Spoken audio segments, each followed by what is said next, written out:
Unlock the extraordinary journey of how Steve Jobs shaped Apple into a trillion-dollar giant, revolutionizing technology and inspiring entrepreneurs worldwide. Hello and welcome back to our channel. Today we're delving into the incredible journey of Apple and how the late Steve Jobs played a pivotal role in transforming it into the world's first trillion-dollar company. On October 5, 2011, Steve Jobs passed away, but his legacy continues to thrive. In this video, we'll explore the life of Steve Jobs, his founding of Apple, the challenges the company faced, and the visionary decisions that ultimately led to Apple's historic achievement. So, grab a snack, sit back, and let's dive into the fascinating tale of how Steve Jobs made Apple what it is today. Let's start. The birth of Apple, blue boxes to Apple I. Let's rewind to the early days when Steve Jobs, alongside Steve Wozniak, embarked on a tech adventure that would change the world.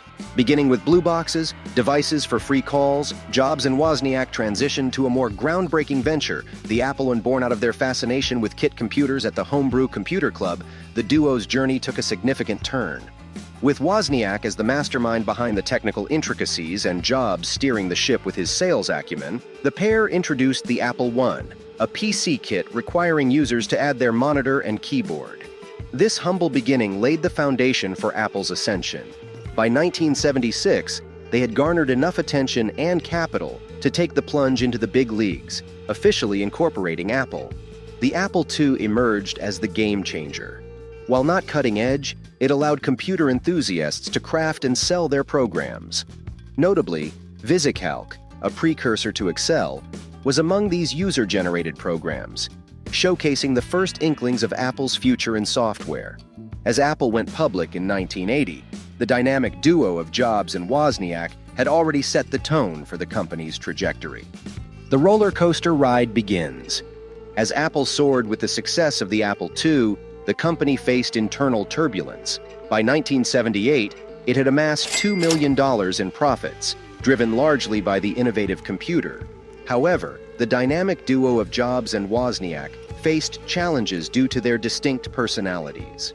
Jobs, the fiery visionary, clashed with the board, leading to the addition of John Sculley in 1983. In 1985, amidst growing tensions, the board made a controversial decision to oust Jobs. The departure of the co-founder left Apple in a state of uncertainty. Jobs, though rich, was now unemployed, opening a chapter known as the Gap Years, from 1985 to 1996. During this hiatus, Jobs made strategic moves that would significantly impact his return. He invested in Pixar, a struggling company that later became a powerhouse in digital animation, earning Jobs around $1 billion through its IPO. Simultaneously, he founded Next, focusing on creating high-end computers with a revolutionary operating system. While the Apple board navigated the challenges without Jobs, he was far from idle. Little did the tech world know that these gap years would set the stage for Jobs' triumphant return to the helm of Apple, marking a critical juncture in the company's tumultuous journey. The gap years, investments and Next. The years between 1985 and 1996, known as the Gap Years, saw Steve Jobs, despite being ousted from Apple, far from fading into obscurity. Instead, he embarked on two transformative ventures, demonstrating his resilience and entrepreneurial spirit. In 1986, Jobs made a strategic investment by acquiring a controlling stake in Pixar from George Lucas. Despite Pixar's initial struggles, Jobs' foresight and commitment to digital animation paid off handsomely with the company's eventual IPO, making him a billionaire. This unexpected success in the animation industry hinted at Jobs' ability to identify and nurture groundbreaking innovations beyond the realm of personal computing. Simultaneously, Jobs revisited his roots in computing with the founding of Next, in pursuit of creating high-end computers. These machines boasted a cutting-edge operating system, a blend of the power of Unix within a user-friendly graphical interface. Interestingly, when Tim Berners-Lee developed the World Wide Web, he did so using a Next machine, underscoring the significance of Jobs' technological contributions. While Pixar thrived, Next became the linchpin for Jobs' eventual reunion with Apple. The intricate web of Jobs' strategic moves during these gap years laid the groundwork for a comeback that would reshape the trajectory of both his career and Apple's destiny. Getting Apple back on track. In 1996, Steve Jobs returned to a struggling Apple, facing a landscape dominated by Windows-powered PCs.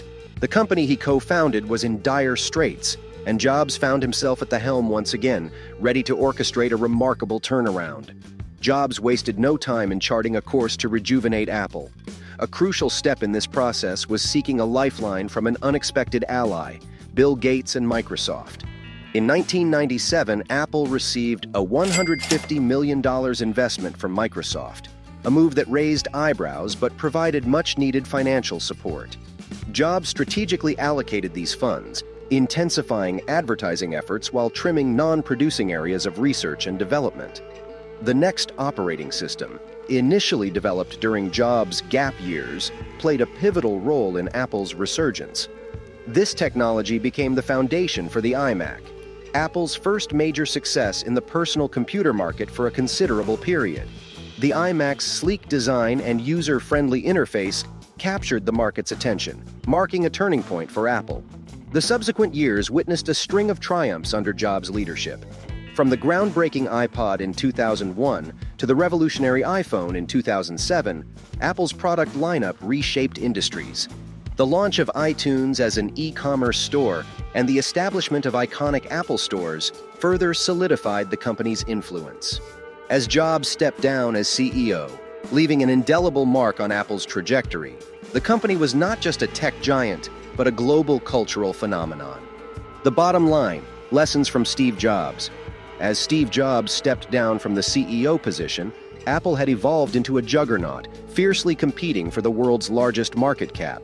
Reflecting on Jobs' dynamic career yields invaluable lessons for aspiring entrepreneurs.